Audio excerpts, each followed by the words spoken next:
Pakistan stock exchange में दौरान कारोबार मनफी रुझान देखने में आ रहा है। 100 इंडेक्स 1,15,655 पॉइंट्स पर ट्रेड कर रहा है। मजीद जानेंगे डॉन न्यूज के नुमाइंदे शफी बलोच से। शफी, क्या तफसीलात है? जी, पाकिस्तान स्टॉक एक्सचेंज में आज दिन का आगाज ही जो है वो मुनफी रहा। आज काफ़ी उतार चढ़ाव भी देखने में आ रहा है और कहा जा रहा है कि इसकी वजह तो गुज़श्ता दिनों काफ़ी इंप्रूवमेंट बेहतरी आ रही थी, लेकिन आज जो है वो दिन का आगाज़ बिल्कुल मायूसकुन रहा। और इस पर बात करते हैं, हमारे साथ मौजूद है सरफराज जबरान सरफराज साहब, जो कि सारी सूरत हाल पर इन डेवलपमेंट्स पर काफ़ी गहरी निगाह रखे हुए। आइए इनसे बात करते हैं कि आखिर इसे क्या वजूहत है। जो एक जब से टैरिफ का सिलसिला शुरू हुआ है तो उसमें उतार चढ़ाव आ रहे थे। जो खबर आई थी कि जो चाइना पे जो टैरिफ है वो 125 से बढ़ा के 145% कर दिया, तो उसका जो इम्पैक्ट है पूरी दोबारा स्टॉक मार्केट पे आ रहा है। तो ये टैरिफ की जंग जब तक जारी रहेगी तो मार्केट जो है वॉलेटाइल रहेगी।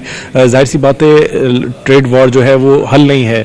टेबल टॉक करें, निगोशिएट करें और इस मैटर को रिजॉल्व जितना जल्दी करेंगे तो इसमें जो है हालात भी बेहतर होंगे। देखें, गोल्ड प्राइस और जितनी दीगर कॉमोडिटीज़ हैं उसमें भी फ्लक्चुएशन बहुत बढ़ गई हैं।